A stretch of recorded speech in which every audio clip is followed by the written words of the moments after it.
A evolução do ser humano e de muitas outras raças só foi possível quando ele descobriu que a sua sobrevivência dependia diretamente do seu grupo social. Algumas espécies, como o tubarão e o crocodilo, por exemplo, não dependem de grupos porque, na natureza, eles estão no topo da cadeia alimentar primária, ou seja, não têm predadores naturais. Seus corpos são verdadeiras máquinas de matar, e sem as ferramentas especializadas, como as desenvolvidas pelo homem, não existe nada que possa detê-los na sua busca incessante por comida e sobrevivência. Já os suricatos, pequenos e delicados, isolados são presas fáceis para qualquer animal que tenha um porte maior. A fim de superar essa fragilidade física, eles descobriram que viver em grupos seria a garantia de sobrevivência de todos e, por isso, desenvolveram funções para cada membro e até uma linguagem própria, conseguindo, com esse ordenamento conjunto, o bem-estar de todo o clã. A natureza é sábia. Quando alguma coisa nos é desconhecida, a melhor estratégia que existe é procurar no mundo animal exemplo de como eles se saíram para sobreviver. E numa passagem rápida de olhos, descobrimos que o ordenamento entre as espécies é o que garante a vida de todos. As baleias orca têm códigos especiais para caçar em grupo e é praticamente impossível escapar de um ataque do bando. Os insetos, embora pequenos e frágeis, são os campeões em ordenamento coletivo, principalmente as formigas e as abelhas. Não existe nada no mundo capaz de deter o avanço desse pequenino e verdadeiro exército. Entre os felinos, nada demonstra mais a importância desse ordenamento que a ação de caça dos leões, verdadeiros estrategistas de abordagem e ataque. E o ordenamento não existe apenas para a caça, mas também para a boa convivência entre os membros do grupo. A hierarquia existe em todas as espécies e é determinante para que o grupo consiga seus objetivos. Aquele que tem mais força para se defender e prover o bando das suas necessidades se torna o líder e os seus protegidos seguem as suas regras. Essa é a natureza. É assim que se vive há milhares de anos. Só que a única espécie que evoluiu, a humana, a que se diz superior e inteligente, é exatamente aquela que quer alterar a ordem das coisas. E para isso, justifica seus desejos individualistas e egoístas através de expressões como liberdade, democracia, direitos. Calma. Isso aqui não é um discurso reacionário. É apenas a ratificação de uma regra que deveria estar sempre ao lado dessas expressões que eu acabei de dizer e que diz o seguinte: o meu direito termina quando começa o do meu vizinho. Liderar não significa ter para si o poder para se dar bem, e sim a responsabilidade de prover seus seguidores com tudo o que eles precisam, principalmente o exemplo. Obedecer não significa se deixar escravizar. Significa o reconhecimento de que suas funções são necessárias à coletividade e, na medida que se faz algo por alguém, alguém fará algo por nós também. É uma troca, a reciprocidade. Infelizmente, esses conceitos têm sido cada vez menos observados. A intolerância, o preconceito racial, o repúdio de gênero, o egocentrismo e, principalmente, o egoísmo desenfreado têm colocado a espécie humana em profunda desvantagem em face a qualquer outro grupo dito irracional. E o fim dessa história já está ilustrado há milhões de anos no nosso próprio código genético. através de uma doença que reproduz, dentro do corpo, as ações que a humanidade faz na sociedade em que vive, o câncer. Células cancerígenas, mais fortes que as saudáveis, ditas imortais, desrespeitam as regras do organismo e acreditam estar tomando todo o território para si. E estão. Aos poucos, se não forem detectadas e exterminadas, destroem as células normais e se espalham de forma geométrica até tomarem conta de tudo.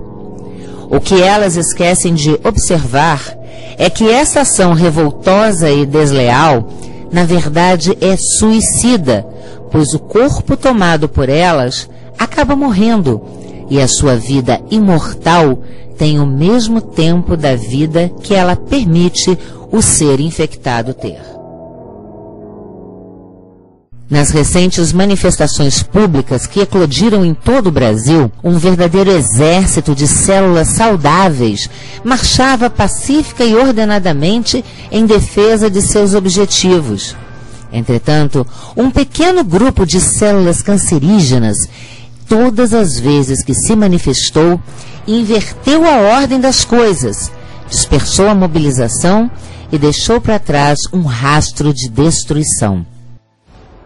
Muitas dessas células eram oriundas de grupos marginais, mas algumas nenhum motivo tinham para agir como tal, como é o caso de Pierre Ramon, de 20 anos, estudante de arquitetura e filho de família de classe média. Para a polícia, Pierre é esse rapaz de camisa branca que atacou o prédio na última terça-feira durante o protesto. Ele usou uma máscara para esconder o rosto. É hora de parar e pensar. O que leva um jovem de boa família, que tem acesso à educação, à cultura, a agir de forma tão predatória e irracional? Talvez a resposta, da mesma forma que os psiquiatras descobrem a origem da psicopatia e de outros tantos desvios de conduta, esteja lá atrás, na infância, na falta de limites nos primeiros momentos da vida. No modelo familiar clássico, praticamente obrigatório até meados da década de 70, cabia ao pai ser o provedor da casa, a mãe criar os filhos, e os filhos desenvolverem-se para um dia dar prosseguimento à família. Com a dissolução dessa estrutura familiar, as posições se inverteram. A primeira geração de descasados, ainda inexperiente nessa nova fase de vida, acaba colocando os pés pelas mãos, perdendo toda a identidade de grupo familiar, muitas vezes tendo como regra apenas o tempo de permanência no banheiro durante o banho. Cada um passa a ter uma vida isolada, com horários diferentes, regras individuais e conceitos modificados. A mãe agora acumula funções e é obrigada a ser provedora e, ao mesmo tempo, responsável pela criação dos filhos. O pai, que está longe de casa, acredita que deve compensar sua ausência de alguma forma e abre mão do seu papel de educador para não se aborrecer nos fins de semana quinzenais que a lei lhe garante. Isso quando comparece, porque muitos simplesmente só existem para o pagamento da pensão. E o filho, sem ter ninguém para lhe monitorar ou regras a seguir baseadas em exemplo, acredita que ele é o centro de tudo, que o mundo todo tem que lhe servir e que a vida é feita apenas de direitos, jamais de obrigações. Após 40 anos, esse novo estilo de vida acabou se ajustando, pelo menos em parte.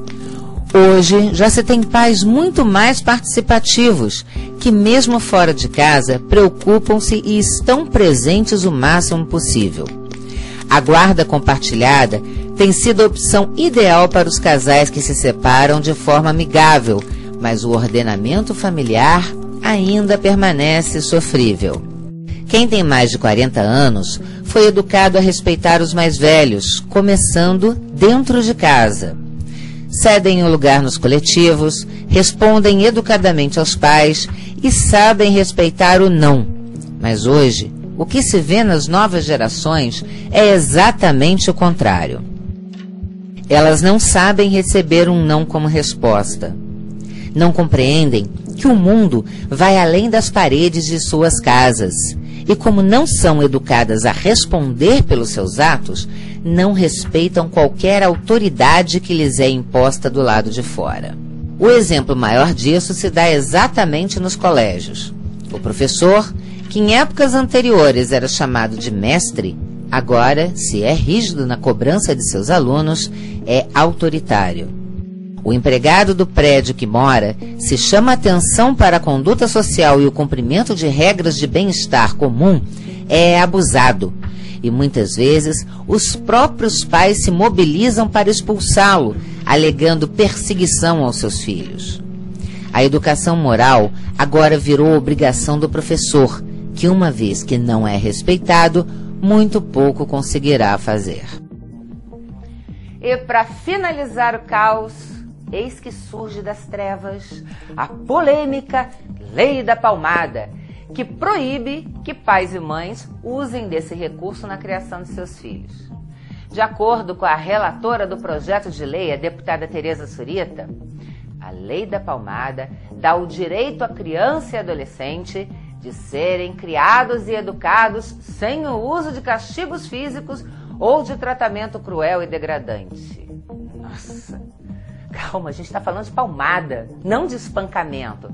Esse sim, um crime já previsto em lei, inclusive, e que dá proteção a todos, independentemente de idade ou de classe social.